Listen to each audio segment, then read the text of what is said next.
La inteligencia artificial, bueno, está en todos lados. Promete que va a revolucionar nuestro trabajo, que todo será más rápido, más eficiente, pero ¿qué pasa si esa misma herramienta, si no la usamos con cuidado, nos lleva a cometer el peor error de nuestra carrera? Y ojo, esto no es una suposición, es una advertencia muy real. Entonces, la pregunta no es si una IA podría inventarse un caso y arruinar una carrera. No, no. La cuestión es que ya pasó. Y la historia de cómo ocurrió es una lección importantísima para cualquiera que esté usando IA hoy en día. Y no, no es el guión de una película de ciencia ficción. Le pasó de verdad a dos abogados en Nueva York. Su caso ahora es, digamos, el ejemplo perfecto de los peligros de confiar a ciegas en la tecnología.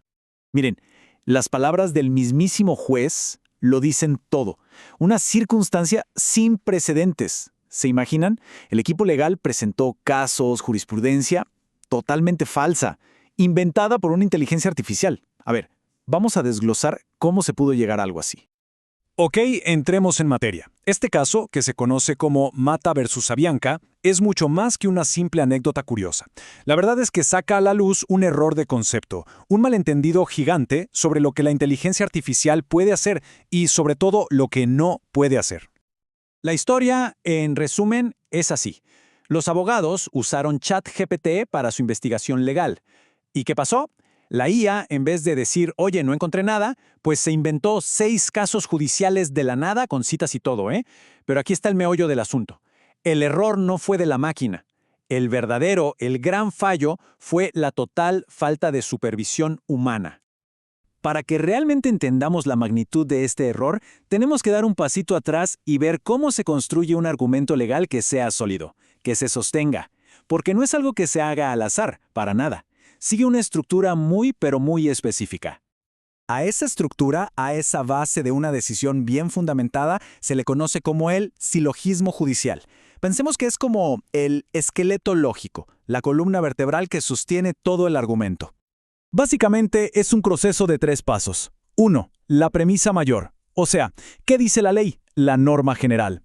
2. La premisa menor, que son los hechos. ¿Qué pasó en este caso en particular según las pruebas? Y 3. La conclusión. Si aplicamos esta ley a estos hechos, ¿cuál es el resultado lógico? Suena simple, ¿verdad? Pues en la práctica es bastante más complejo. Y aquí es donde está la clave de todo.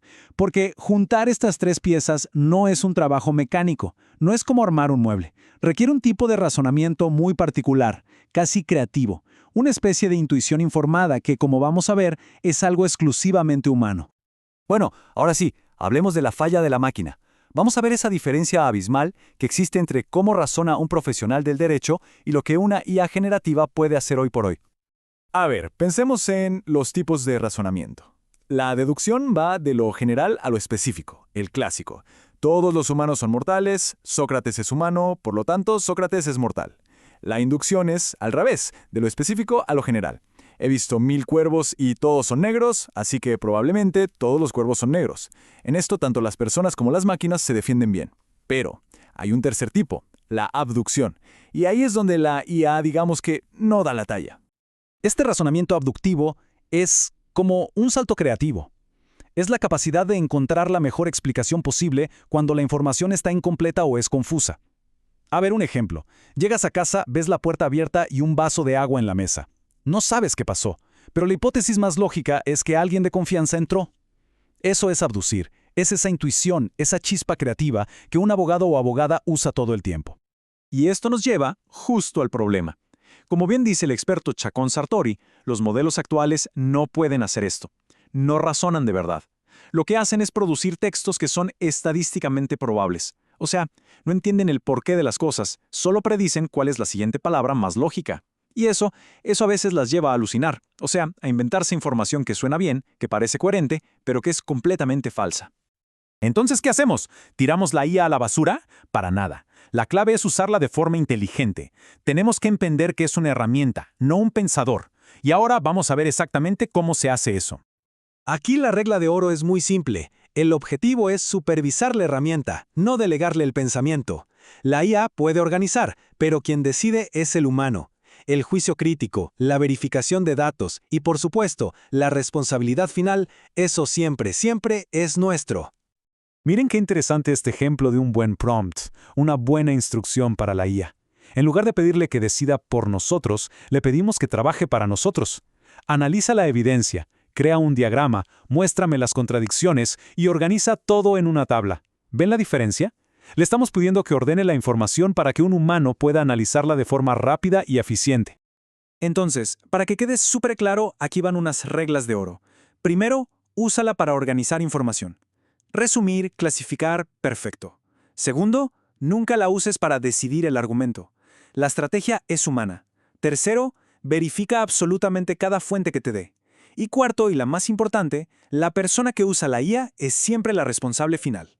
Y todo esto nos lleva a una última reflexión, una que va mucho más allá de este caso en Nueva York.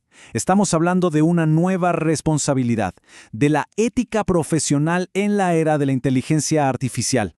Al final, el caso de los abogados de Nueva York fue un tremendo llamado de atención, porque a medida que estas herramientas se vuelven parte de nuestro trabajo diario, la gran pregunta ya no es si las vamos a usar, sino cómo lo vamos a hacer. ¿Necesita el propio derecho nuevas reglas para esta era? ¿Están nuestros códigos de ética listos para esto? La tecnología avanza a una velocidad de vértigo. Nuestra responsabilidad profesional tiene que ir todavía más rápido.